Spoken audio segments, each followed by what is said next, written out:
All right, welcome to The Explainer. Today, we are diving headfirst into a really big and honestly pretty controversial question. Why is it that some nations seem to build these incredibly stable, prosperous societies, while others just seem to get stuck in a loop of instability? The answer? Well, it might just challenge the way you think about intelligence itself. Okay, let's really get into this. Why do some societies just work? They have reliable power grids, financial markets you can trust, governments that function. Meanwhile, other places are just constantly fighting corruption and instability. It's a huge question, obviously, with tons of answers. But today, we're going to look at it through a really fascinating and often overlooked lens. And it all starts with a paradox. So get this. Here's the paradox. Study after study shows that inside any single country, the connection between your personal test scores and how much money you make is surprisingly weak. I mean, sure, a higher score helps a little, but it's not some magic ticket to wealth. But, and this is the important part, when you zoom out and start comparing whole countries, the picture completely flips. All of a sudden, a nation's average test score becomes a hugely powerful predictor of its wealth. So what on earth is going on here? To try and solve this puzzle, we're going to turn to the work of an economist named Garett Jones. He basically argues that we're all looking at intelligence in the wrong way.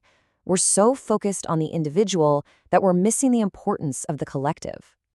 And his book, Hive Mind, lays out this really compelling framework for understanding all this. The solution to the paradox, he says, isn't about individual genius. It's about the entire cognitive environment we live in, an environment he calls the hive mind. So how does this idea work? Well, the core concept is to stop thinking about cognitive skill as just a personal trait, something you have, and start seeing it as a kind of collective infrastructure, like roads or the internet. So what is the hive mind? It's not some mystical sci-fi group consciousness. No, it's way more practical. It's the grand total of millions of tiny, everyday cognitive acts. It's the mechanic who actually figures out what's wrong with the engine, the civil servant who processes paperwork correctly and on time, the voter who actually remembers a politician's voting record. All those little things add up to create a society's overall ability to cooperate and handle complexity.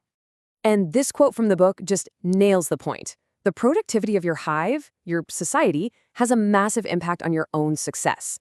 A society that works well actually amplifies the talents of every single person in it. In a very real way, your neighbor's skills make you more productive. Okay, so a smarter hive is a better hive. Got it. But how? How does this actually work? What are the specific mechanisms that turn this collective ability into stable institutions and real economic growth?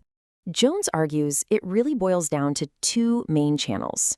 First, groups with higher average cognitive skills tend to be more patient, more focused on the future. And second, they tend to be more cooperative.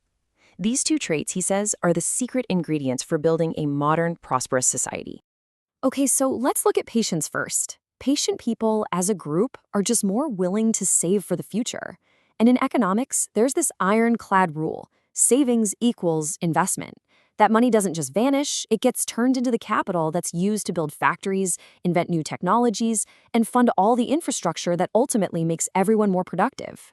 Now, let's talk about cooperation. To really get this, we need to take a quick dip into game theory, specifically something called the prisoner's dilemma. The key insight here is pretty simple. Sure, you could cheat someone in a one-time deal and maybe get away with it, but that's a terrible strategy if you ever have to deal with that person again. When you know you're going to interact over and over, cooperation suddenly becomes the most rational, self-interested choice you can make. And what is a society, really, if not a massive, endless series of repeated interactions? Jones's argument is that populations with higher cognitive skills are simply better at playing these repeated games. They're better at building and maintaining systems based on trust and reputation.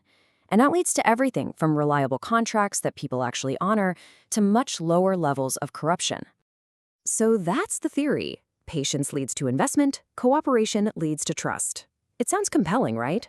But does the data actually back it up? Let's take a look. So what we're looking at here is pretty clear evidence for that patience channel we just talked about. Along the bottom, you have a nation's average cognitive score, and up the side, you have its average savings rate. I mean, look at that. There is a clear upward trend. Countries with higher average scores really do tend to save and invest more in their own future. And the data for the cooperation channel? It's just as strong. This chart compares national test scores to something called the Corruption Perceptions Index, basically a measure of how trustworthy a government is. And the relationship is, well, it's stark. High-scoring nations overwhelmingly have low levels of corruption. They're just flat out better at building those trustworthy institutions that are the absolute bedrock of a prosperous society. So let's bring this all back together. We started with a paradox, right? But now, armed with this idea of the hive mind, we can actually start to solve it. So here's the solution. Your nation's average cognitive skill matters so much because it's what creates the high-trust, patient, and cooperative environment that modern economies absolutely need to function, let alone thrive.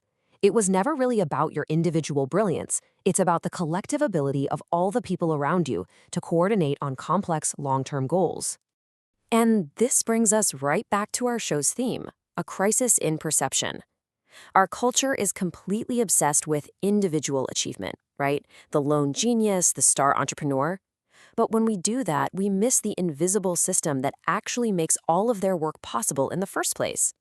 We're so busy staring at the individual trees that we are totally blind to the vast cognitive forest that is the hive mind. And that leaves us with a really big and pretty provocative final question to think about. If a nation's collective cognitive capacity really is a form of infrastructure, just as vital as its roads, its bridges, its power grids, then what does that mean for how we run our society? How should we invest in and protect what might just be our most crucial asset of all? That's a question worth chewing on.